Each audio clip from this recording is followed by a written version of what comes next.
The gravel crunched beneath Marshall Lawson's boots as he stepped out of his truck, the cold November air biting at his face.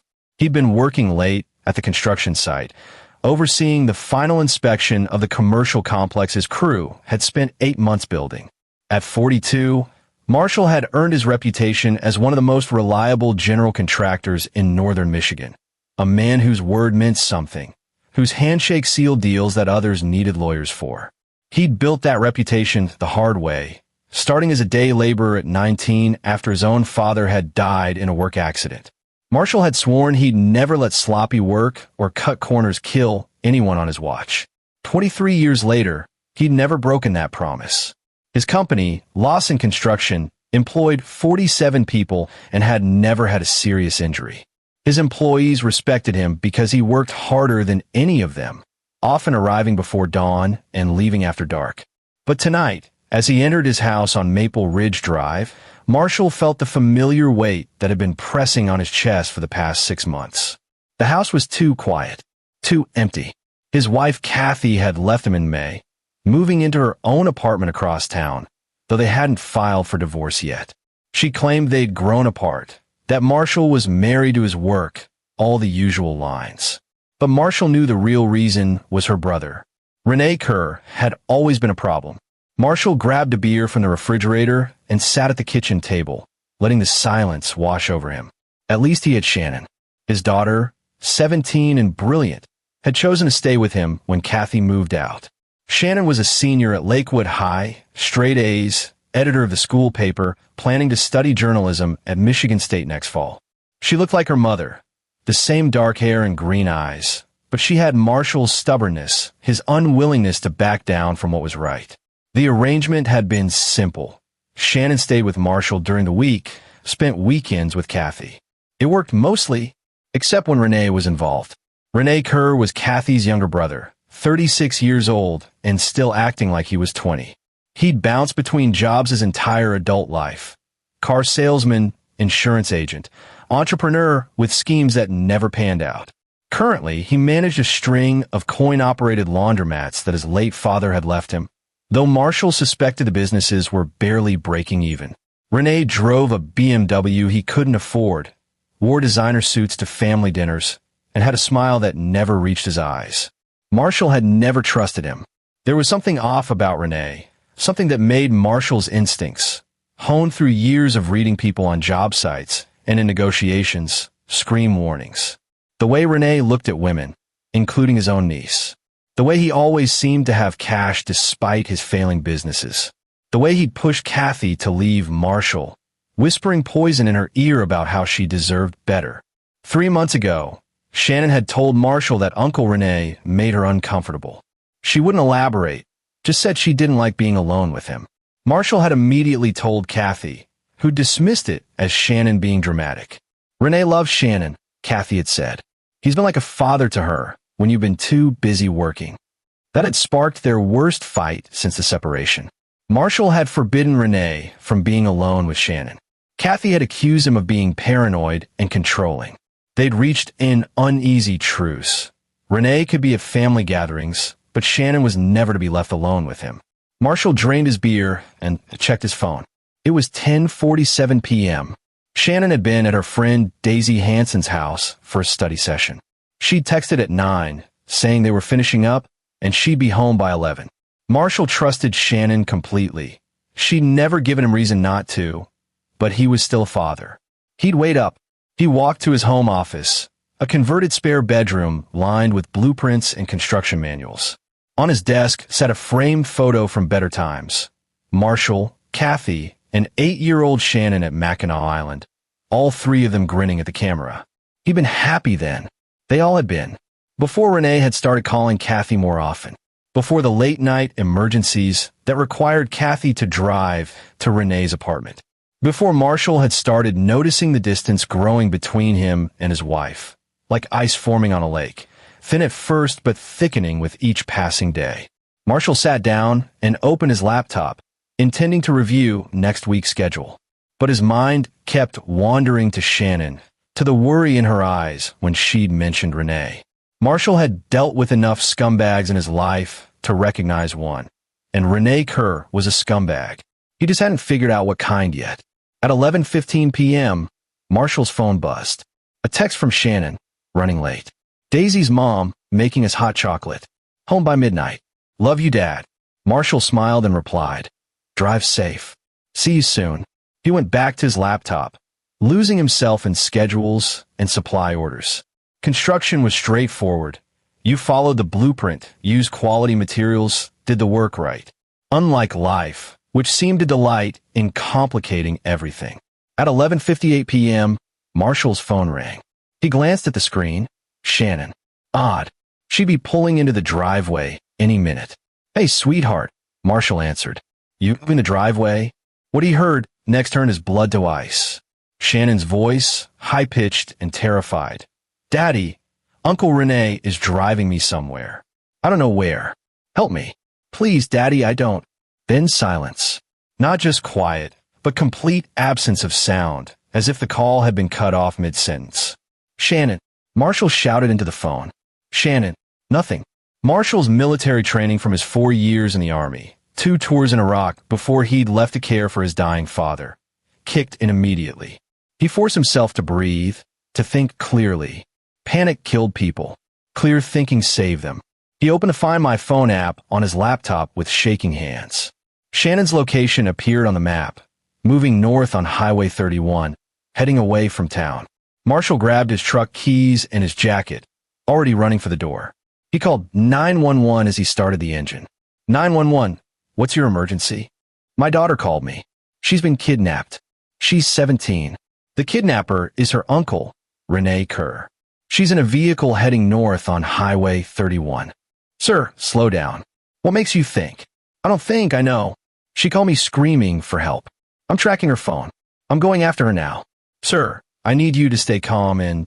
Marshall hung up and threw the phone onto the passenger seat. He could explain later. Right now, every second mattered. The truck's speedometer climbed past 80 as Marshall flew down the empty roads. His hands gripped the steering wheel so hard his knuckles turned white. His mind raced through possibilities, each worse than the last. Why would Renee take Shannon? Where is he going? Marshall's phone screen showed Shannon's location, still moving, heading toward the Lake District. Clearwater Lake, the old state park that closed after dark. Then, as Marshall watched, the blue dot on his screen stopped moving. Marshall's heart hammered against his ribs. He was still 15 miles away. The truck engine roared as he pushed it harder, passing 90, then 95. The road ahead was dark, except for his headlights cutting through the night. 12 minutes later, Marshall turned onto the gravel road leading to Clearwater Lake. His headlights illuminated the weathered "Park Closed at Dusk" sign. He didn't slow down. The road wound through dense pine forest before opening onto the parking area above the lake. Marshall's headlights swept across an empty lot, then caught the gleam of metal. A black BMW. Renee's car. Marshall slammed on the brakes and was out of the truck before it fully stopped, running toward the BMW. The driver's door was open. The interior light was on. Shannon. Marshall's voice echoed across the still water. Shannon. He reached the BMW. Empty. Keys still in the ignition. Engine off, but the hood was warm. He'd been here recently. Marshall's eyes adjusted to the darkness, and he saw the wooden dock extending into the lake about 30 feet away. His breath caught in his throat. On the dock, about halfway down, was a pair of white sneakers. Shannon's sneakers. He'd bought them for her birthday in August. Marshall ran to the dock, his boots pounding on the old wood. He reached the sneakers and looked down into the dark water.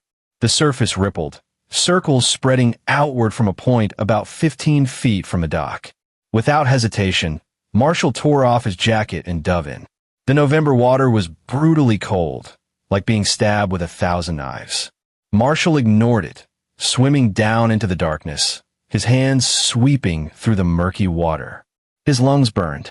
He couldn't see anything. He surfaced, gasped for air, and dove again. Deeper this time. His hands touched something, fabric. He grabbed it and pulled. Shannon's body was limp and heavy. Marshall hooked his arm under her shoulders and kicked toward the surface, his legs burning with effort. He broke through and dragged her toward the dock, his daughter's dead weight making every movement agony. He hauled her onto the dock and laid her flat. She wasn't breathing. Her lips were blue. How long had she been under? 2 minutes? 5? Marshall's hands moved on autopilot, muscle memory from his Army medic training taking over. He tilted Shannon's head back, checked her airway, and began CPR. 30 compressions, 2 rescue breaths. Again. Come on, baby girl, Marshall said through gritted teeth. Come on, don't you dare leave me. Water trickled from Shannon's mouth. Marshall turned her on her side and pressed on her back. More water came up. He turned her back and continued compressions. Breathe, Shannon. Breathe. Shannon's body suddenly convulsed. She coughed, water streaming from her mouth. Her eyes fluttered open, unfocused and terrified. Dad! Her voice was barely a whisper. I've got you, Marshall said, pulling her into his arms. I've got you. You're safe. Shannon coughed violently, bringing up more water.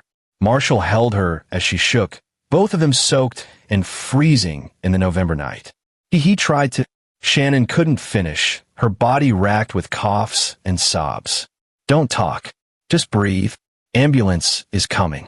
In the distance, sirens wailed, growing closer. Red and blue lights flickered through the trees. Marshall held his daughter tighter, his mind already shifting from rescue to something darker.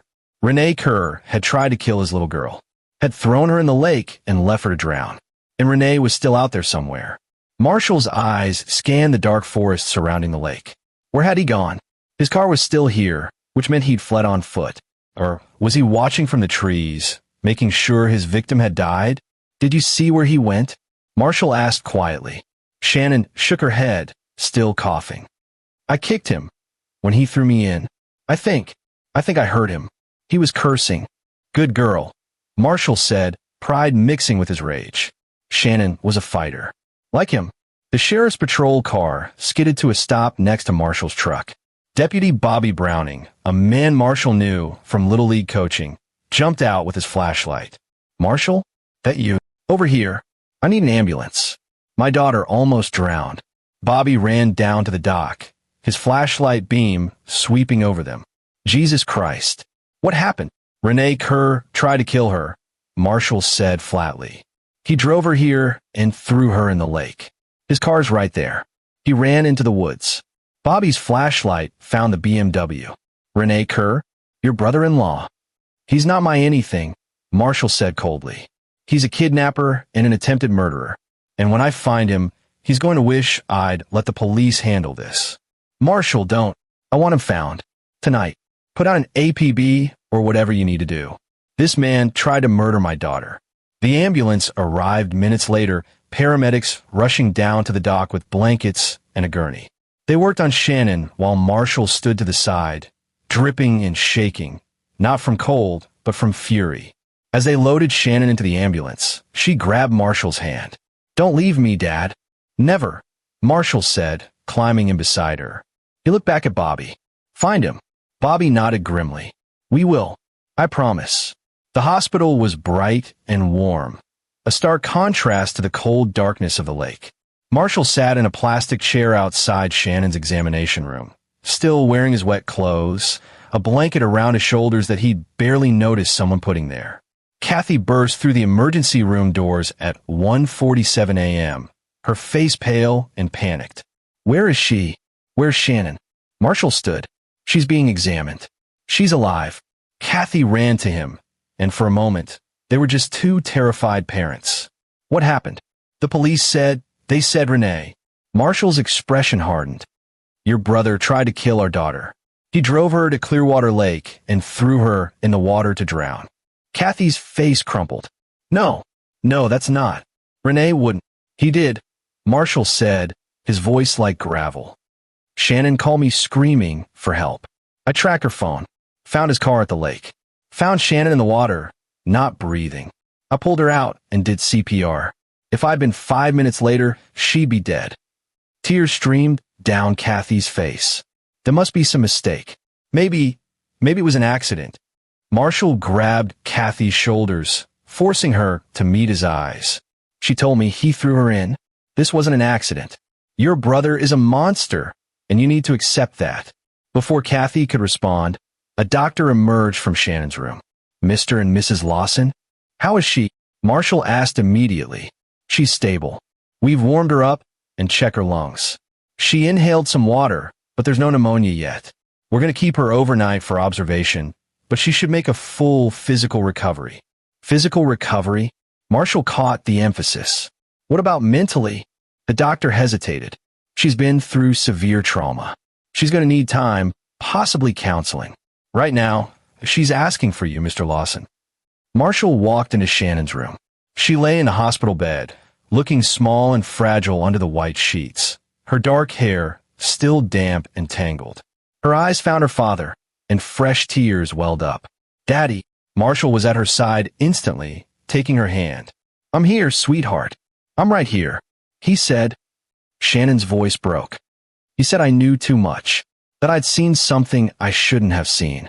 Marshall's blood ran cold. What did you see?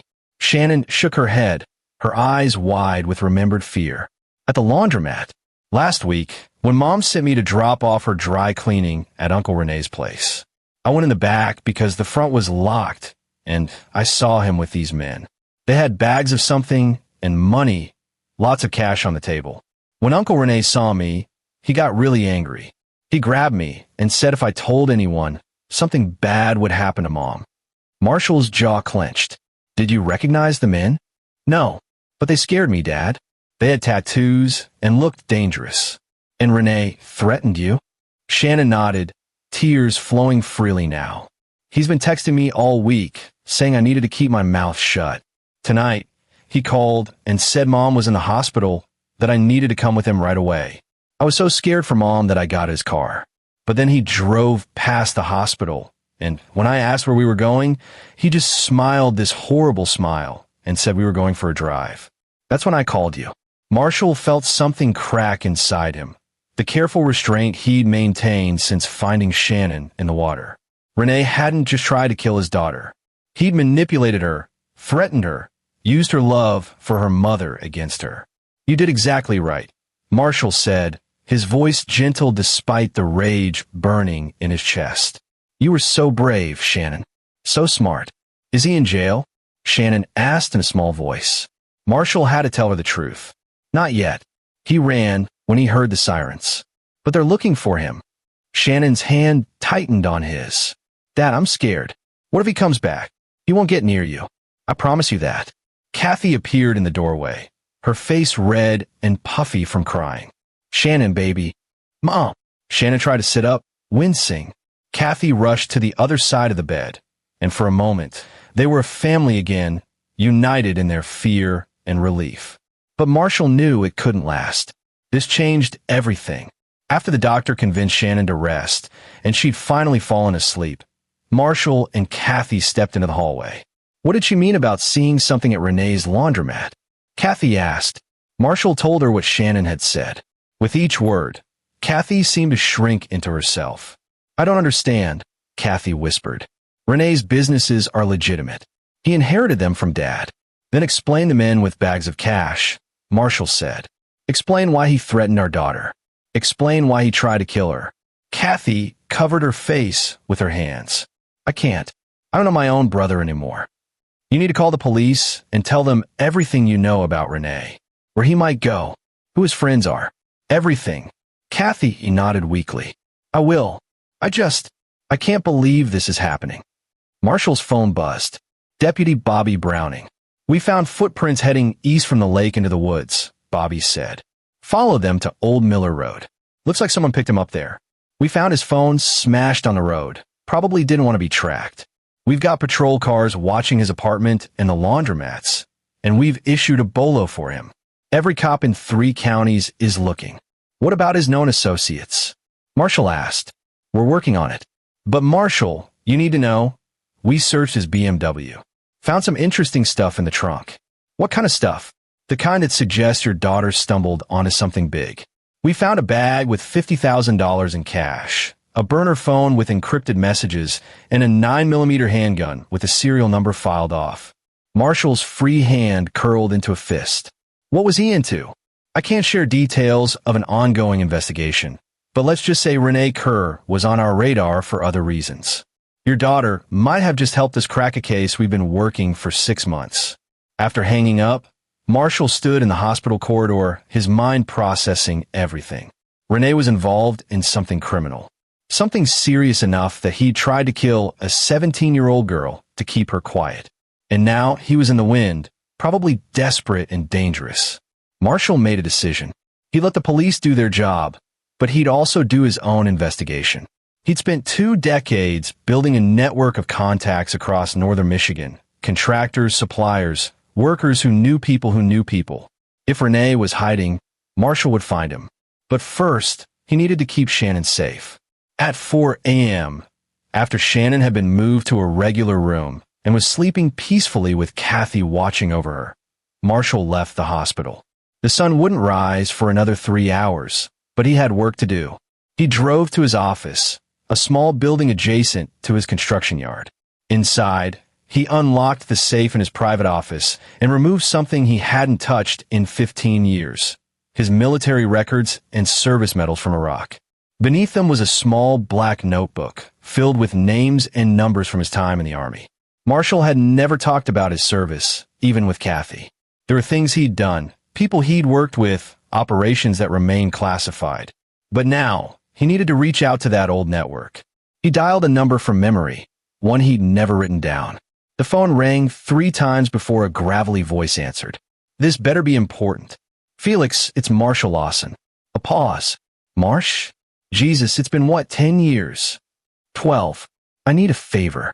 Felix Hubbard had served with Marshall in Iraq, an intelligence specialist who'd left the Army to start a private security consulting firm. He specialized in finding people who didn't want to be found. Name it, Felix said simply. In their world, you didn't hesitate when a brother called. Marshall explained the situation in clipped, precise terms. Send me everything you have on this Renee Kerr, Felix said. Photos, addresses, known associates. I'll have my people start looking. And Marshall? If we find him before the cops do, then I'll handle it personally, Marshall said coldly. Roger that. Sending you a secure number now. Use that for all communication. After hanging up, Marshall sat back in his chair and closed his eyes. He'd crossed a line tonight, one he couldn't uncross. But he didn't care. Renee Kerr had tried to murder his daughter. Whatever happened next, Marshall would make sure Renee paid for that. His phone buzzed with an encrypted messaging app download link from Felix. Marshall installed it and immediately received a message. Package received. Already have 2 hits on facial recognition. This guy's been busy. More soon. Marshall smiled grimly. Renee Kerr thought he could hide. He was wrong. The sun was rising when Marshall returned to the hospital. Shannon was awake, sipping water and talking quietly with Kathy. They both looked up when he entered. Hey, Dad, Shannon said, her voice stronger. The doctor says I can go home tomorrow. That's good news, Marshall said, kissing her forehead. How are you feeling? Tired. Sore. But okay, I think. She hesitated. Dad, did they catch Uncle Renee? Not yet. But they will. Shannon's eyes showed fear again. What if he comes after me again? Marshall pulled up a chair and took her hand. Listen to me carefully, Shannon. You're not going back to school until this is resolved. You're staying with me. And I'm hiring private security to watch the house. Renee Kerr will never get within 100 yards of you again. That's a promise. Marshall, isn't that a bit extreme? Kathy asked. Marshall turned to his wife, his eyes hard. Your brother tried to drown our daughter last night. I don't think anything I do can be extreme enough. Kathy flinched but didn't argue. I've also hired a lawyer, Marshall continued. We're filing for a restraining order against Renee, and I want emergency custody formalized. Shannon stays with me. You can't just. I can and I will. If you want to fight me on this, Kathy, go ahead. But ask yourself who the judge is going to believe. The father who saved his daughter's life, or the mother whose brother tried to end it. It was harsh, but Marshall didn't have time for gentleness. Shannon's safety was all that mattered. Kathy's face crumpled again, but she nodded. You're right. She should stay with you. I'll sign whatever papers you need. Thank you, Marshall said, his voice softening slightly. I know this is hard. He's your brother. He's a stranger, Kathy whispered. I don't know him at all. Marshall's phone vibrated with an encrypted message from Felix. Possible sighting. White Pine Motel, 40 miles north. Checking now. Marshall stood. I need to make some calls. I'll be right back. In the hallway, he typed, on my way. Don't move until I get there. Felix replied, negative. This is surveillance only. If it's him, we call local PD. Marshall wanted to argue, but Felix was right. They needed to do this by the book, or at least appear to. He typed back, understood. Keep me posted. But even as he sent the message, Marshall knew that if Felix confirmed Renee's location, nothing would stop him from paying his brother-in-law a visit. The police could arrest him afterward. First, Marshall needed answers. He needed to know why Renee had targeted Shannon. He needed to know what criminal enterprise Renee was involved in. And most importantly, he needed to look Renee Kerr in the eyes and make him understand the magnitude of his mistake. You don't touch Marshall Lawson's daughter. Not ever. And if you tried, you paid a price that would make prison look like mercy. The hunt had begun. 24 hours after pulling Shannon from Clearwater Lake, Marshall stood in his kitchen at 6 a.m., brewing coffee and reviewing the information Felix had sent overnight. Shannon was still asleep upstairs, exhausted from her ordeal. A former Marine named Clifton Schaefer sat in an SUV outside, the first of 3 security personnel Marshall had hired through Felix's firm. The White Pine Motel lead had been a bust. Wrong person, similar build and hair color. But Felix's team had been busy. They'd pulled Renee's financial records, credit card statements, phone logs from his businesses, and surveillance footage from various locations. The picture emerging was disturbing. Renee Kerr wasn't just a failing laundromat owner. He was running a money laundering operation through his businesses, washing cash for a drug distribution network operating across northern Michigan. The men with bags Shannon had seen were likely couriers dropping off dirty money. Renee would run it through the laundromat's coin machines and fake receipts, then deposit clean cash into legitimate bank accounts. Felix had estimated Renee was moving roughly $200,000 per month. His cut was probably 20%, $40,000 for closing his eyes and feeding machines. Not bad money for a lazy man with no conscience. But Shannon had seen too much. A teenage girl stumbling onto a drug money operation was a liability. Renee had panicked and made the worst decision of his life. He tried to eliminate the witness. Marshall's phone buzzed. Felix calling. Got something solid, Felix said without preamble. Renee's girlfriend, Lorna Lane, works at a bar called the Rusty Anchor in Harbor Springs. They've been seeing each other for 3 years, but he kept it quiet, probably why your wife didn't know. I've got eyes on her apartment now. Renee hasn't shown up yet, but I'm betting he contacts her. Address? Marshall, let the police. Address, Felix. A sigh. I'll text it to you. But if you're going to do something stupid, at least take backup. Clifton's good people. Use him. I'm just going to talk to her, Marshall said. That's all. Right. And I'm just a consultant, Felix said dryly. Be careful, brother. After hanging up, Marshall drank his coffee and considered his options. The smart play was to pass this information to the police and let them handle it. But Marshall wanted answers first. He wanted to understand the full scope of what Shannon had walked into, what danger she might still be in. At 8 a.m., Kathy arrived to stay with Shannon. She looked haggard, like she hadn't slept. Any word? She asked. Not yet, but they're getting close. Kathy nodded, her hands wrapping around a coffee mug. I've been thinking about everything Shannon said. About the laundromats. I helped Renee with his books last year when his accountant quit. There were discrepancies I didn't understand. Cash deposits that seemed high for the amount of business he was doing. He said it was a busy summer, and I believed him. Did you keep copies of anything? Some spreadsheets. They're on my laptop. I can send them to you. Send them to the police, too. It'll help their case. Kathy looked at Marshall with red-rimmed eyes. I'm so sorry. I should have listened when Shannon said Renee made her uncomfortable. I should have believed her instead of defending him. You couldn't have known what he was capable of, Marshall said, though part of him blamed her for being blind to her brother's nature. Can you forgive me? Marshall was saved from answering by Shannon appearing in the kitchen doorway, wrapped in a blanket. Morning, Dad. Mom. Both parents rushed to her, and the conversation shifted to breakfast and whether Shannon needed anything. But Marshall caught Kathy's eye over Shannon's head and gave a small nod. They'd talk about forgiveness later. Right now, family came first. After Shannon had eaten and settled on the couch with Netflix, Marshall pulled on his jacket. I'm heading out for a few hours. Clifton's outside if you need anything, and I've got 2 other men patrolling the neighborhood. Where are you going? Shannon asked, following up on some leads. I'll be back by lunch. Shannon nodded, then said quietly, Dad, find him. Please. I will, sweetheart. I promise. The Rusty Anchor sat on a side street in Harbor Springs, a dive bar that probably looked better at night with dim lighting.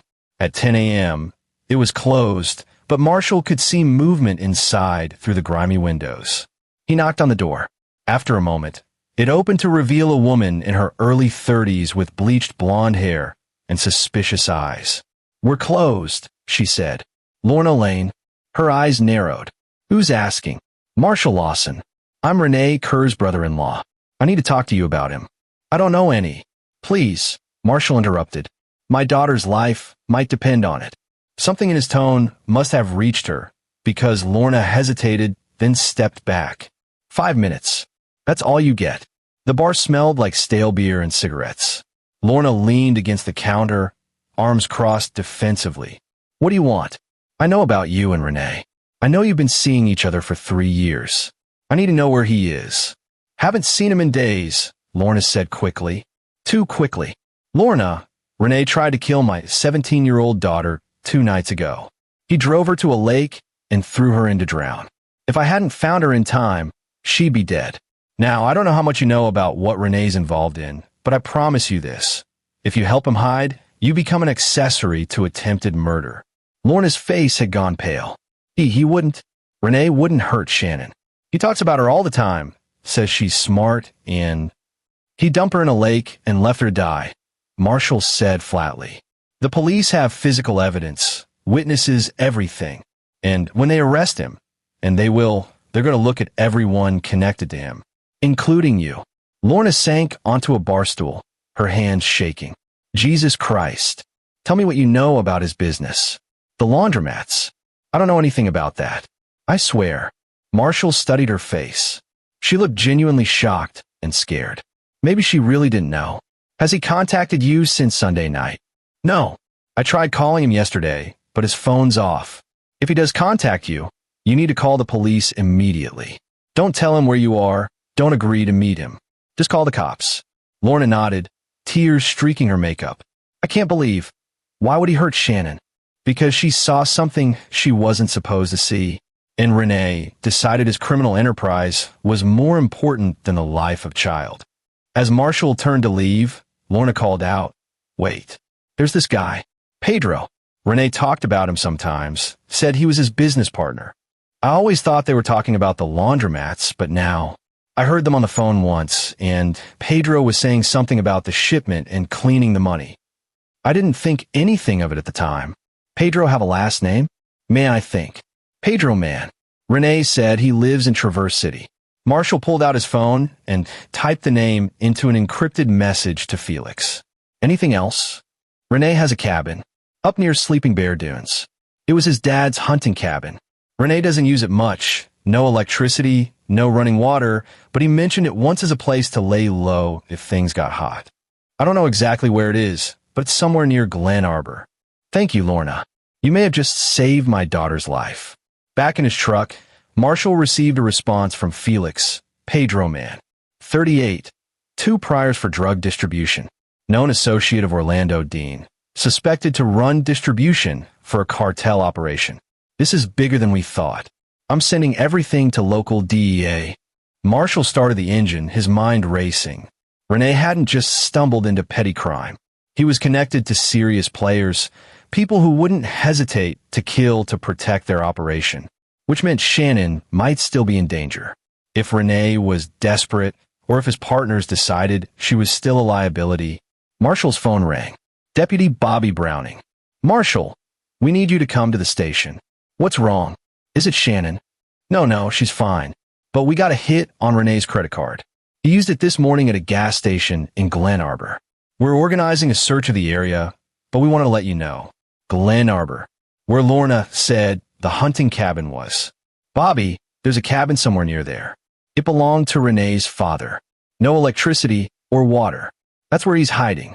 How do you never mind? Can you find out exactly where? I'm working on it. Marshall hung up and called Kathy. I need you to call Renee's mother. Ask about the old hunting cabin near Glen Arbor. Say you're worried about Renee, that you want to help him. Get the exact location. Marshall, I don't know if I can. Kathy, please. This might be our only chance to find him before he disappears completely. Okay, I'll try. While waiting, Marshall drove toward Glen Arbor. It was a 2-hour drive, but he wanted to be close when they found the cabin. His phone buzzed with updates from Felix. Pedro Man was now in federal custody for an unrelated violation, singing about the drug operation to reduce his sentence. He'd confirmed Renee's role in the money laundering and given up several other players in the network. The walls were closing in on Renee Kerr. And when they did, Marshall wanted to be there. Kathy called back 20 minutes later. I talked to Doris. She gave me directions to the cabin. It's off Old Timber Road, about 3 miles past the state park entrance. There's a dirt trail marked with a blue blaze on a tree. The cabin's half a mile down that trail. Thank you, Marshall. Don't do anything stupid. Let the police handle this. That's the plan? Marshall lied. He called Bobby and relayed the information. I'm on my way there now. ETA in 90 minutes. Marshall, wait for us. We're assembling a team, but it'll take time. I'm not going to the cabin. I just want to be nearby when you take him into custody. Another lie. Marshall ended the call and pushed his truck faster. He'd given the police the information they needed, but he'd get there first. He needed to talk to Renee man-to-man to understand why his brother-in-law had decided Shannon's life was worth less than dirty money. He needed that conversation before the lawyers got involved, before Renee could hide behind rights and procedures. 1 hour and 40 minutes later, Marshall turned on an Old Timber Road. It was barely more than a path through the forest, rutted and overgrown. He drove slowly, watching for the blue blaze Kathy had mentioned. There, a faded blue mark on a massive oak tree. Marshall pulled his truck off the road and killed the engine. He checked his phone. No signal this deep in the woods. Perfect. That meant Renee couldn't call for help either. Marshall reached under his seat and pulled out a tire iron. He wasn't planning violence, but he wasn't walking into this unprepared either. Renee had already proven himself dangerous. The trail was muddy from recent rain, winding through dense forest. Marshall moved quietly, using skills he'd learned in the army. After about 20 minutes, he smelled wood smoke. He approached carefully, staying in the tree line. The cabin emerged from the forest, a ramshackle structure barely bigger than a garden shed, with a sagging roof and broken windows covered with plastic. Smoke drifted from a crude chimney. Renee's BMW wasn't visible, but Marshall spotted fresh tire tracks leading to a small clearing behind the cabin. He'd driven in from another direction. Marshall circled the cabin, looking for the best approach. There was only one door, facing the trail. 2 windows, both covered. If Renee had a gun from his operation, Marshall was walking into a dangerous situation. But he'd faced worse in Iraq. At least here, he knew his enemy. Marshall approached the front door and knocked hard at the tire iron. Renee, I know you're in there. We need to talk. Silence. The police know where you are. They'll be here in less than an hour. If you want any chance of explaining yourself before you spend the rest of your life in prison, open this door. More silence, then movement inside. The door cracked open, and Renee's face appeared. He looked terrible, unshaven, eyes bloodshot, clothes dirty. A far cry from the smooth businessman who'd sat at Marshall's dinner table making jokes. Marshall, Renee said warily, you shouldn't be here. Neither should you. But here we are. Renee opened the door wider. His right hand was behind the door frame, probably holding a weapon. Did you come alone? Yes. Why? Because I want to understand why you tried to kill my daughter. Renee's face twisted. I didn't want to. You have to believe that. I never wanted to hurt Shannon. Then why did you? Renee stepped back, gesturing Marshall inside. The cabin was even worse inside. A single room with a cot, a wood stove, and supplies scattered on a rough table. Renee's hand came into view. He was holding a revolver, but it was pointed at the floor, not at Marshall. Put the gun down, Marshall said quietly. Can't do that. You're going to turn me in. Yes. But I won't hurt you if you don't point that gun at me. Renee laughed bitterly. You expect me to believe that? I try to kill Shannon. If someone did that to my kid, I'd tear them apart. I'm not going to lie. I want to, but I need answers more than I need revenge. Why, Renee? Shannon trusted you. Renee sank onto the cot, still holding the gun loosely. He looked broken. It was supposed to be simple. Move some money, make some cash, nobody gets hurt. I didn't ask where the money came from. Didn't want to know. But Shannon saw those guys, and they got spooked. Pedro said she had to go, that loose ends get people killed. I told him she was just a kid, that she wouldn't tell anyone. But he said if I didn't handle it, they would. And it wouldn't just be Shannon. They'd take out the whole family. You, Kathy, everyone. Marshall's hands tightened on the tire iron. So you decided to murder a 17-year-old girl to save your own skin. To save all of you. Renee shouted. Don't you get it? These people don't mess around. If I hadn't done it, they would have killed Shannon anyway, and then killed you and Kathy for good measure. At least my way, it would have looked like an accident. You'd all be safe. That's your justification? That you were doing us a favor? Renee's hands shook. I didn't know what else to do. I got in too deep. Marshall. The money was good at first, and I didn't think about the consequences. Then suddenly I was in with people who kill for a living, and there was no way out. There's always a way out. Not from Orlando Dean. You don't walk away from him. You either do the job or you disappear. Permanently. Marshall moved closer, watching Renee's gun hand. Shannon's alive. Renee. I pulled her out of that lake. She's safe at home right now. Renee's face went white. She's alive? Yes. Which means attempted murder instead of murder. You might actually survive prison. Renee started crying, the gun slipping from his fingers to the floor. Marshall kicked it away and stood over his brother-in-law. I'm sorry, Renee sobbed. God, I'm so sorry. I was so scared. Pedro said I had one chance to fix this, and if I didn't, they'd make an example of my whole family. I thought if Shannon was gone, they'd leave you alone. And instead, you guaranteed that both you and your partners are going down. Shannon's testimony, combined with Pedro's confession, is going to bury all of you. Renee looked up sharply. Pedro confessed. He's in federal custody, singing like a bird to reduce his sentence. He gave up you, Orlando Dean, and everyone else involved. The color drained from Renee's face completely. Then I'm dead. Even if the cops get me, Orlando will have people inside. I'll be shanked within a month. That's your problem, Marshall said coldly. You made your choices. Now you get to live with the consequences. In the distance, sirens approached. The police had made good time. Renee heard them too. His eyes darted around the cabin, like a trapped animal looking for escape. They'll kill me, Marshall. You don't understand. These people. Good. Marshall interrupted. You deserve whatever you get. You tried to murder my daughter. You terrorized her for weeks. You betrayed your own family for drug money. If Orlando Dean's people do catch up to you in prison, that's justice as far as I'm concerned. Renee lunged for the gun, but Marshall was faster. The tire iron came down hard on Renee's wrist, and he screamed, clutching his arm. Marshall kicked the revolver further away and planted his boot on Renee's chest. Don't make this worse than it already is. The sirens were close now, and Marshall heard vehicles stopping on the trail. Bobby Browning's voice called out, Marshall? You in there? In here, Bobby. I've got him. Deputies flooded into the cabin, guns drawn. They took in the scene, Marshall standing over Renee, who was crying and cradling his injured wrist. He's unarmed, Marshall said, stepping back. I kicked his weapon over there. Bobby secured the revolver while two other deputies hauled Renee to his feet and cuffed him. Renee Kerr, you're under arrest for attempted murder, kidnapping, assault with a deadly weapon, and participation in a drug trafficking organization. You have the right to remain silent. As Bobby read Renee his rights, Marshall watched his brother-in-law being led away. There was no satisfaction in it, just a cold sense that justice was being served.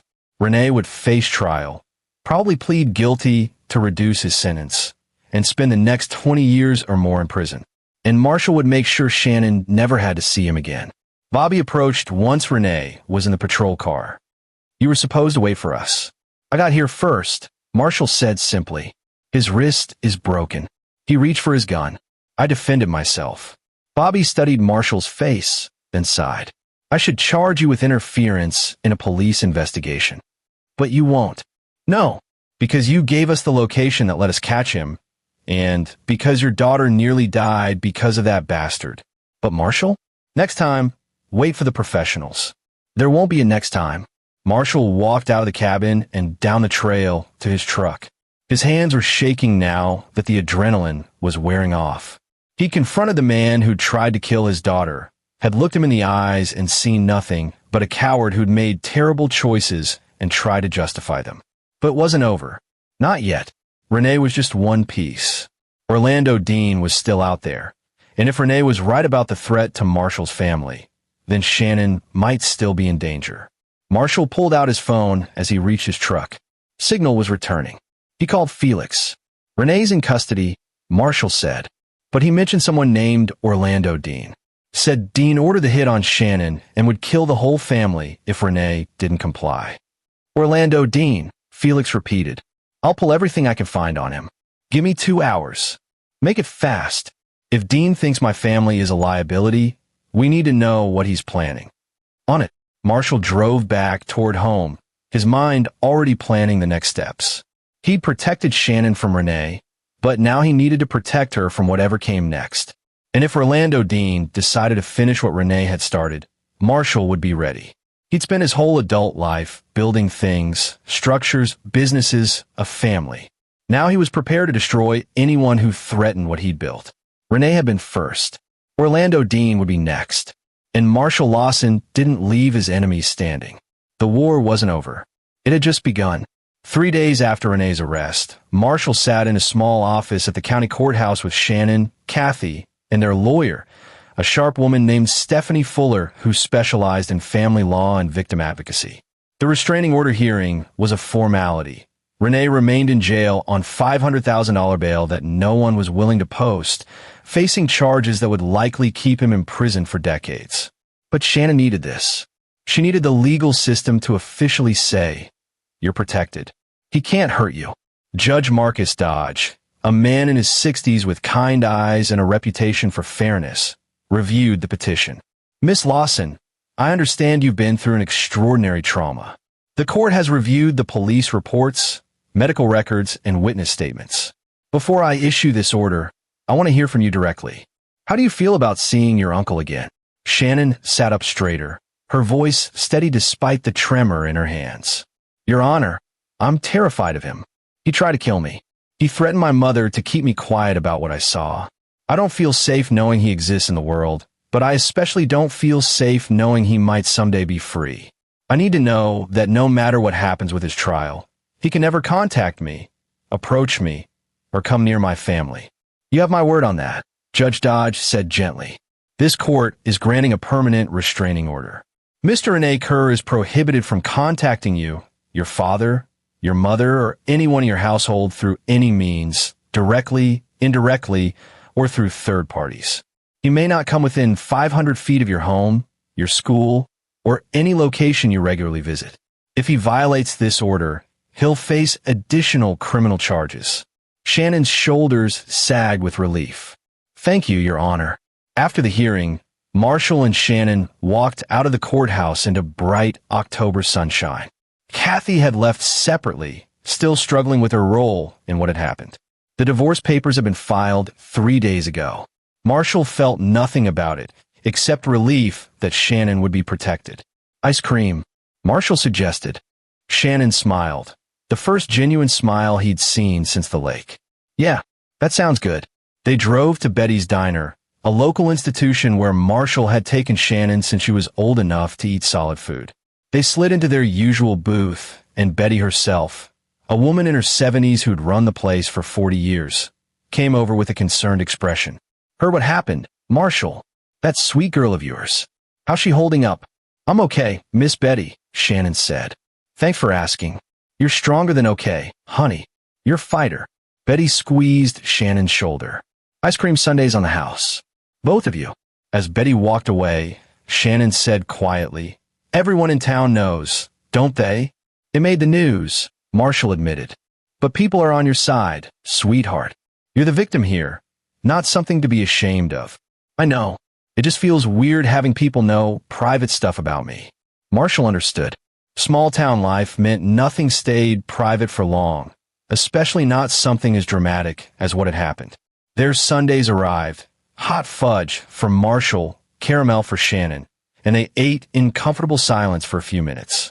"Dad," Shannon said eventually, "can I ask you something?" "Anything."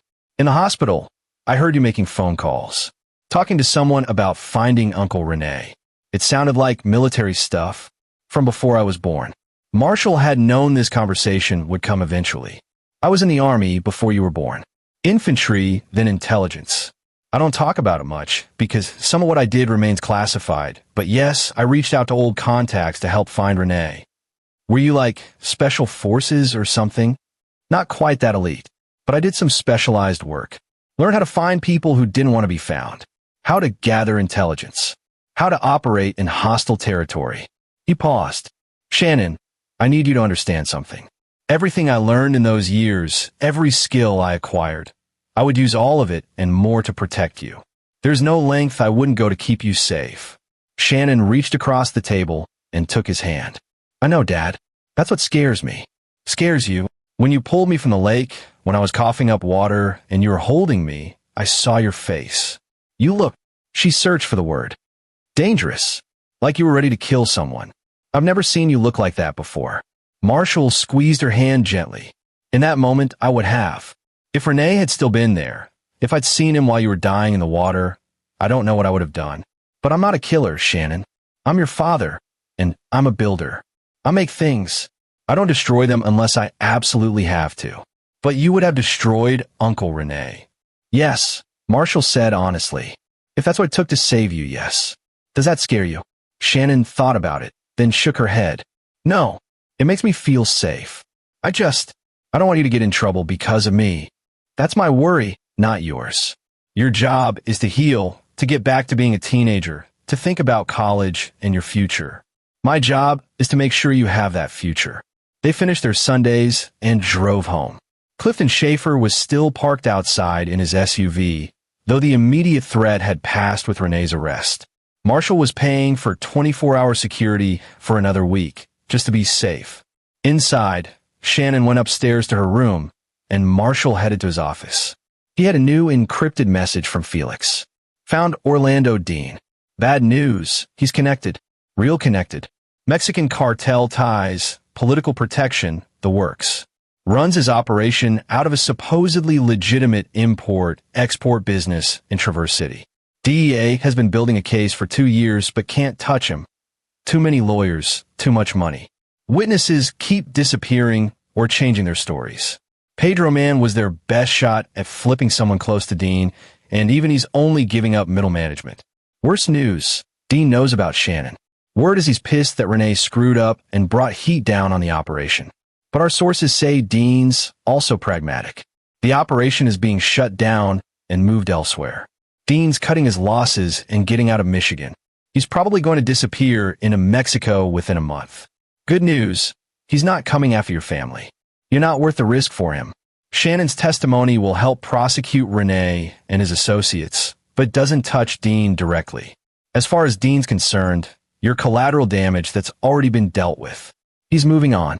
My advice, let it go. Your daughter's safe. Rene's going to prison. Don't poke the hornet's nest by going after a cartel-connected drug lord. You've won this fight, brother. Declare victory and protect your family. Marshall read the message 3 times. Felix's advice made sense.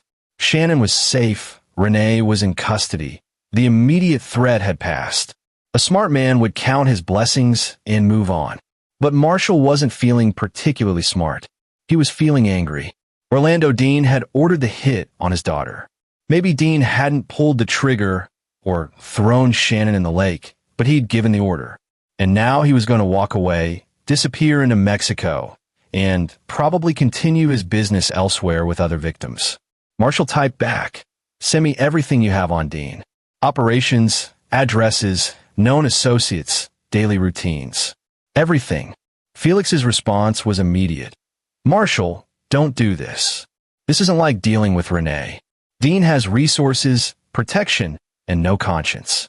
If you go after him and fail, Shannon becomes a target again. Then I won't fail. Brother, think about what you're saying. This is a war you can't win. Every war can be won. It just depends on what you're willing to sacrifice to win it. A long pause. Then, if I send you this information, it's for intelligence purposes only, not for action. Understood. Understood. Another pause. I'm sending it because you're my brother and I trust your judgment. But Marshall, if you do go after Dean, make sure you have an exit strategy. These people don't forgive and they don't forget. The file arrived 10 minutes later. Marshall spent the next 2 hours reading every detail. Orlando Dean, age 47, ran Dean Import-Export from a warehouse complex in Traverse City. On paper, he imported textiles and handicrafts from Mexico and Central America. In reality, he was using shipping containers to move drugs north and laundered money south. He employed a network of distributors across Michigan, Wisconsin, and Illinois. His operation moved an estimated $5 million per month. Dean lived in a lakefront mansion south of Traverse City, protected by private security. He drove a Mercedes S-Class with a chauffeur. He dined at expensive restaurants and donated to local charities.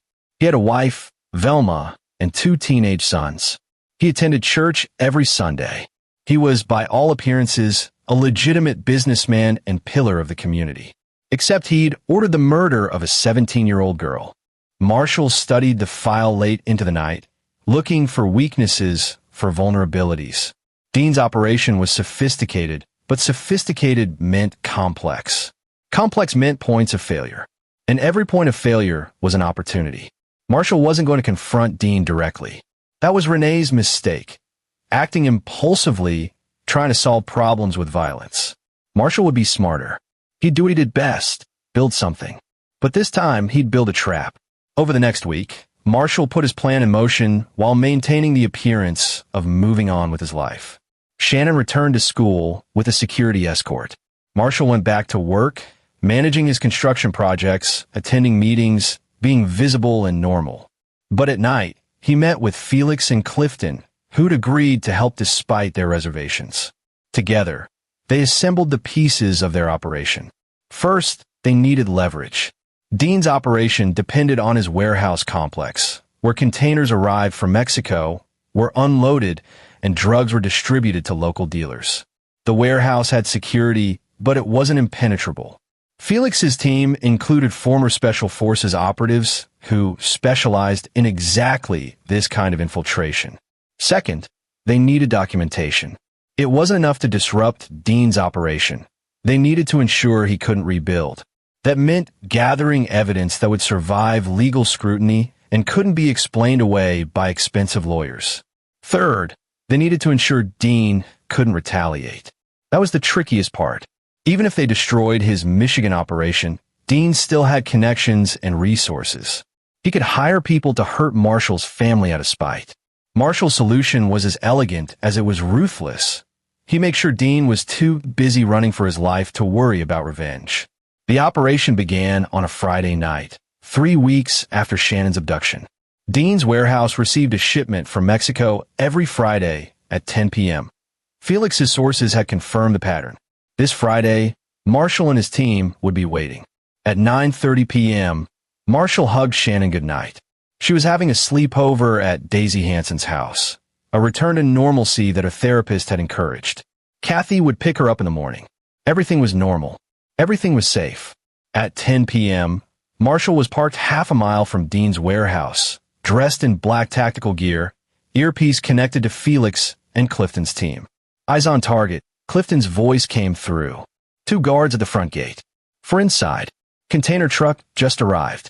Electronic countermeasures in place. Another voice reported. Surveillance cameras are looping. They'll see nothing but empty warehouse. Team 2 ready at secondary entrance. Marshall waited, his heart steady, his mind clear. This was no different than coordinating a complex construction project. Timing, precision, execution. Team 2 go. On his tablet, Marshall watched the operation unfold via helmet cameras. Clifton's team entered through a side door, moving silently through the warehouse. They reached the office where Dean's operations manager, a man named Elmer Pittman, was overseeing the container unloading. Pittman never saw them coming. One moment, he was checking invoices. The next, he was zip-tied to his chair with a hand over his mouth. "Don't make a sound," Clifton said quietly. "We're not here to hurt you. We're here to give you a way out." Team 1 took control of the guards with similar efficiency. No shots fired, no violence beyond necessary restraint. Marshall had been clear about this. They weren't criminals. They were delivering justice. "Package secure," Felix reported. Moving to Phase 2. Phase 2 was where Marshall's construction expertise came in. Hidden throughout the warehouse were small devices that looked like junction boxes or electrical components, but were actually high-definition cameras and listening devices. By the time Dean's people discovered them, if they ever did, they'd have recorded weeks of criminal activity. But that was backup. The real prize was Pittman's computer. Felix's cyber specialist, a former NSA contractor, connected a device and began downloading everything: financial records, shipping manifests, distribution networks, names and addresses of every player in Dean's organization. "This is beautiful," the specialist murmured. "Dean keeps everything on local servers, no cloud backup. He's old school. This is his entire operation." "How long?" Marshall asked. 90 seconds for complete copy." "But Marshall, you need to see this." On Marshall's tablet, a directory appeared. Inside were files labeled by name. One caught his attention: Lawson. He opened it. His heart went cold. The file contained surveillance photos of his house, Shannon's school, Kathy's apartment. Detailed schedules of everyone's movements. Notes about security measures. And most chillingly, a single document dated 3 weeks ago. Secondary option if primary fails. Eliminate entire family to prevent testimony. Make it look like accident. House fire recommended. Implement only if necessary and ensure no connections to organization. Marshall's hands clenched. Dean hadn't just ordered Shannon's death. He'd been prepared to kill all of them if Renee failed. The only thing that had saved them was Renee's arrest and Dean's decision to shut down the Michigan operation. "Copy that file first," Marshall said coldly. "I want every detail." "Already done. Copy complete," the specialist announced. "Extraction? Go. Leave the surveillance equipment active." Clifton's team released the guards and Pittman, leaving them confused but unharmed. By 10:47 p.m., Marshall's people had vanished in the night, leaving no trace except functioning surveillance equipment that would continue recording Dean's illegal activities. Marshall drove home, the weight of the Lawson file heavy on his mind. He'd known Dean was dangerous, but seeing documented proof of the planned massacre of his family crystallized something in Marshall's heart. This wasn't just about justice for Shannon anymore. It was about ensuring Orlando Dean never threatened anyone again. At home, Marshall called Felix. "Phase 3 needs to happen faster than planned." "What changed?" Marshall told him about the file. Felix was silent for a long moment. "Jesus. Okay, I understand. We can move up the timeline. The DEA will be very interested in this data. I can have it on their desks by Monday morning, along with an anonymous tip about active surveillance equipment in Dean's warehouse." "Do it, but I want something more." "What?" "I want Dean to know. I want him to understand that the evidence that's going to destroy him came from Shannon Lawson. I want him to spend every day in prison knowing that the girl he tried to kill was the one who brought him down." "Marshall, that puts Shannon in danger." "No. It puts Dean in a position where retaliation becomes impossible. Once the DEA raids his operation, Dean will be in custody. His organization will collapse. His cartel connections won't waste resources on a failed operation. They'll cut him loose. And from prison, Dean will be powerless." Felix considered this. "It's risky. Everything worth doing is." "All right. I'll make sure the evidence package includes a note. Something that makes it clear where this came from." On Monday morning, federal agents raided Dean Import-Export. They arrested Orlando Dean, Elmer Pittman, and 14 others. They seized financial records, drugs, weapons, and enough evidence to guarantee decades of prison time for everyone involved. The raid made national news. Drug trafficking operation busted in Michigan. Cartel connections exposed. Federal prosecutor calling it one of the largest organized crime takedowns in state history. Marshall watched the news with Shannon, who was homesick from school with a cold. "That's the guy?" Shannon asked, watching footage of Dean being led to a police car in handcuffs. "The one Uncle Rene worked for? That's him. He looks so normal, like somebody's dad. The worst ones usually do." Shannon was quiet for a moment. "Did you have something to do with this?" Marshall met her eyes. "The police have been investigating Dean for years. They finally got the evidence they needed." "That's not what I asked." Marshall sighed. "Sometimes doing the right thing means operating in gray areas. I can't tell you more than that, sweetheart. But I can tell you that the man who ordered your death is going to prison for the rest of his life, along with everyone who worked for him. And he knows exactly why. He knows that you survived, that you're strong, and that trying to hurt you was the biggest mistake he ever made." Shannon leaned against her father. "Thank you, Dad. Always." That evening, Marshall received a message from Felix. Dean's lawyer reached out through back channels. "Wants to negotiate." Dean's scared. The cartel dropped him. They don't reward failure. He's in protective custody, knows he can't survive Gen Pop. He wants to cooperate with feds for a better deal. Marshall typed back, "Not good enough. I want him to suffer." "Brother, you're letting this become personal. It's always been personal. He threatened my family, and now he's finished. His operation is gone. His money's frozen. His connections have abandoned him. He'll die in prison. That's justice." Marshall knew Felix was right, but the rage still burned. He wanted more than prison. He wanted Dean to feel the fear Shannon had felt in those moments before she was thrown in the lake. He wanted Dean to understand true helplessness. But revenge wasn't the goal. Protection was. And with Dean in federal custody, cooperating with prosecutors, his organization dismantled, Marshall's family was safe. He typed, "You're right. It's done. Smart man. Get some rest. You earn it." 6 weeks later, Marshall sat in a courtroom for Rene Kerr's plea hearing. The prosecution had offered a deal: plead guilty to attempted murder, kidnapping, and participation in a criminal enterprise, serve 30 years minimum before parole eligibility. Rene had taken it, avoiding a trial that might have given him life without parole. Shannon was not present. Marshall had insisted she didn't need to see this. But Kathy was there, sitting across the aisle, her face drawn and aged by stress. When Rene was brought in, shackled and wearing an orange jumpsuit, he looked like a ghost of his former self.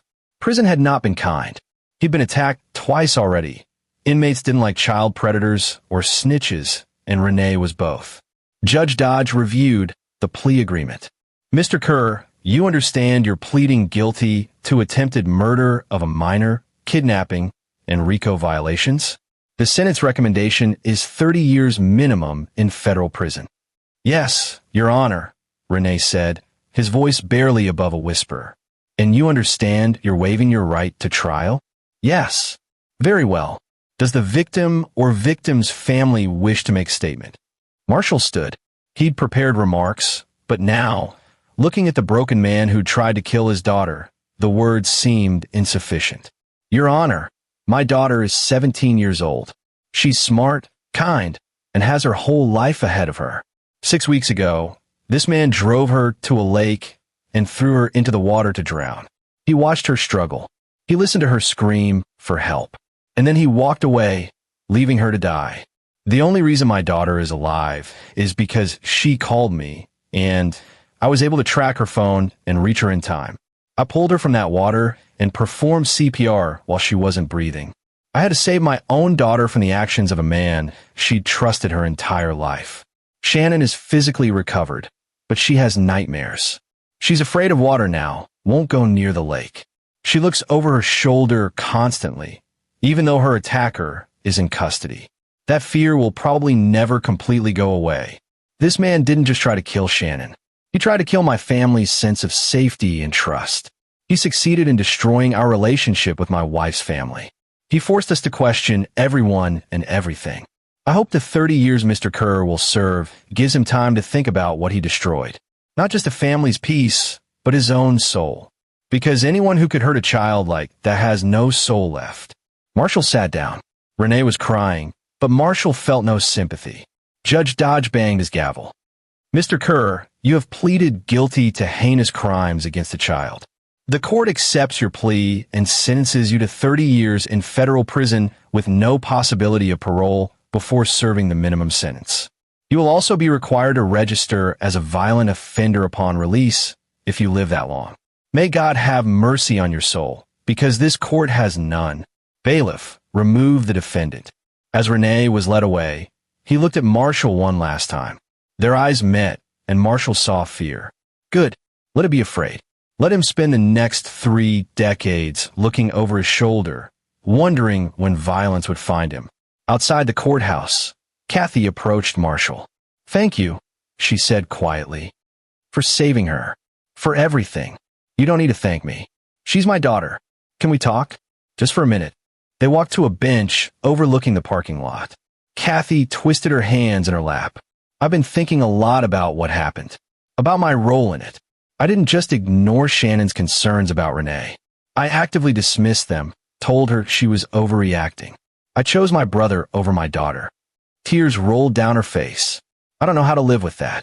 You live with it by being there for Shannon now, Marshall said. By believing her when she tells you something's wrong. By putting her first, always. The divorce papers, you haven't signed them yet. No. Why not? Marshall considered his answer carefully. Because divorce isn't what Shannon needs right now. She needs stability. She needs to know her family isn't completely broken. Do you think we could try again? You and me? I don't know, Kathy. A lot of damage has been done. Trust is hard to rebuild. But not impossible. Not impossible. But it would take time. And work. And complete honesty going forward. Kathy nodded. I can do that. I want to do that. Then let's start with small steps. Family dinners once a week. Therapy, together and individually. And Shannon comes first in every decision. Every single one. Agreed. They sat in silence for a moment. Then Kathy said, I heard about Orlando Dean's arrest. The news said an anonymous tip led to the raid. That wouldn't have been you, would it? I'm a general contractor, Kathy. I build buildings. I don't investigate drug cartels. She gave him a knowing look. Right. Just like you're not responsible for Renee's broken wrist or for Dean's entire organization getting taken down exactly when it would most benefit our family. Coincidences happen. Marshall Lawson, you're a terrible liar. He smiled slightly. Shannon's safe. That's all that matters. And if Dean ever gets out, if he comes after us, he won't. He's facing life without parole, and his former associates want him dead. He's not a threat anymore. Kathy studied his face. You made sure of that, didn't you? I made sure our daughter can sleep at night without fear. How I did that is between me and my conscience. Thank you, Kathy said again. I know I don't deserve your protection after what I did, but thank you for protecting Shannon. Always. Thanksgiving arrived 3 weeks later. Marshall, Shannon, and Kathy gathered around the table in Marshall's house. Kathy had moved back in tentatively, taking the guest room while they worked on their relationship. Shannon had made significant progress in therapy. The nightmares were less frequent. She'd started laughing again, joking with friends, planning for college. She was resilient, like her father.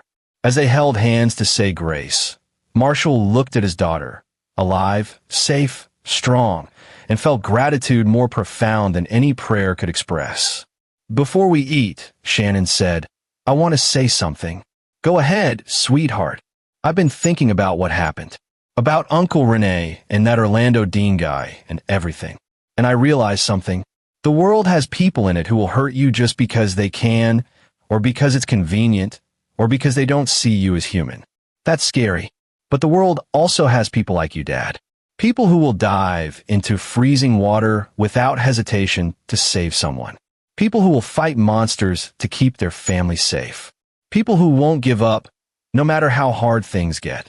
I don't know all the details of what you did after the lake, but I know you made sure those bad men couldn't hurt anyone else. I know you made me safe, and I know you did it because you love me. So thank you, Dad, for everything. I'm alive because of you, and I'm going to make that life count. I promise. Marshall couldn't speak around the lump in his throat, so he just squeezed Shannon's hand tighter. Kathy wiped tears from her eyes. To family, she said, raising her glass of water. To family, Marshall and Shannon echoed. They ate and laughed and shared stories, a family healing from trauma but not broken by it. Later, after Shannon had gone to bed, Marshall stood on his back porch, looking at the stars. His phone buzzed with a final message from Felix. Dean pleaded out. Life without parole. Gave up his cartel connections in exchange for protective custody. He'll spend the rest of his life in a 6x8 cell, looking over his shoulder. Renee's already been transferred to a supermax after another attack. They'll both die in prison, forgotten and alone. Your family is safe, brother. Mission accomplished. Marshall deleted the message and put his phone away. It was over. Shannon was safe. Justice had been served, maybe not in the traditional sense, but served nonetheless. He'd built a life, almost lost it, and fought to get it back. The scars would remain. Shannon's fear, Kathy's guilt, Marshall's own knowledge of what he'd done in the shadows. But scars were proof of survival. They showed you'd been tested and hadn't broken. Marshall went back inside, locked the door, and set the security alarm. Tomorrow he'd return to his normal life. Construction projects, parent-teacher conferences, the mundane routine of everyday existence. But tonight, he'd sleep knowing his daughter was safe in her bed, alive and dreaming of her future. In the end, that's all that mattered. Marshall Lawson had faced his nightmare and won. And if anyone ever threatened his family again, he'd be ready. Because he wasn't just a builder anymore. He was a protector. A father who'd proven there was no length he wouldn't go to defend what he loved. And that made him far more dangerous than any criminal could ever be. On a cold February morning, 6 months after the lake, Shannon received her acceptance letter from Michigan State University School of Journalism. She screamed with joy and ran to show Marshall, who was in his home office reviewing blueprints. Dad, I got into Michigan State. Marshall pulled her into a bear hug, pride overwhelming him. Of course you did. You're brilliant. And they offer me a partial scholarship for academic excellence. That's my girl. Shannon pulled back, her eyes shining. I want to write about crime and justice. I want to tell stories about people who survive terrible things and come out stronger. Maybe my story will be the first one I write. You'd publish what happened to you. Why not? I'm not ashamed. I survived, and maybe reading about it will help someone else who's going through something similar. Maybe they'll see that you can be terrified and hurt and still come through it okay. Marshall touched her cheek gently. You're going to change the world, Shannon Lawson. I learned from the best. That evening, Marshall and Kathy took Shannon out to celebrate at her favorite restaurant. They laughed and talked about the future, dorm rooms and football games, and new experiences waiting. For the first time in months, the shadow of what had happened didn't hang over them. As they drove home, Shannon said from the back seat, "You know what's weird? I'm grateful." Grateful? Kathy asked, confused.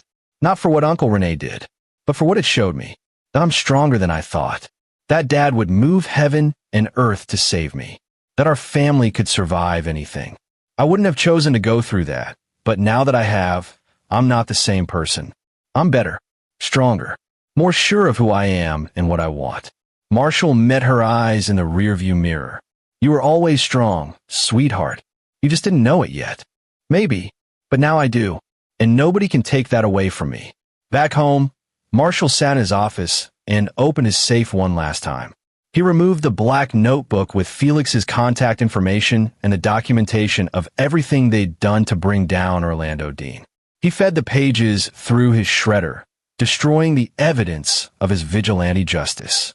Some secrets were meant to die. The world didn't need to know that Marshall Lawson had operated outside the law to protect his family. All that mattered was the result. Justice served, evil punished, innocence protected. His phone rang. Felix. Saw the news about Shannon's scholarship. Congratulations. Thanks. She's over the moon. She should be. Kid's got a bright future. A pause. I'm calling to say goodbye, brother. I'm retiring, moving to Montana. Getting too old for this game. You earned it. Thanks for everything, Felix. I couldn't have done this without you. You saved my life in Fallujah. I just returned the favor. Besides, taking down scumbags like Dean and Kerr is what I live for. Live for, I guess. Past tense now. Enjoy your retirement. You deserve it. You too, Marsh. Go build buildings and watch your daughter conquer the world. Leave the vigilante stuff to younger men. Already done. That part of my life is over. Good. But if you ever need me again, I know where to find you. After hanging up, Marshall sat in the darkness of his office, reflecting on everything that had happened. 6 months ago, his life had been normal, predictable. Then one phone call had shattered that normalcy, revealing threats he hadn't known existed and forcing him to become someone he'd hoped never to be again. But he'd done what needed to be done. Shannon was safe. The men who'd threatened her were behind bars. His family was healing. Justice had prevailed. Marshall stood and walked upstairs. Shannon's bedroom door was open, and he could see her at her desk, working on her laptop, probably already writing her Michigan State application essay. "Night, sweetheart," he said from the doorway. "Night, Dad. Love you. Love you too. More than you'll ever know." Marshall went to bed next to Kathy, who was reading a book on rebuilding trust after betrayal. They had a long way to go, but they were committed to the journey. As he drifted off to sleep, Marshall's last thought was simple. Tomorrow he'd wake up and go back to being Marshall Lawson, general contractor and father. The protector who'd operated in shadows could rest now. His daughter was safe. His family was whole. His enemies were defeated. And that was all the victory he needed. And there you have it. Another story comes to an end. What did you think? I'd love to hear your thoughts in the comments below. If you enjoy this story, consider joining our community by subscribing. It means the world to us. For more stories like this one, check out the recommended videos on screen. And I'll see you there.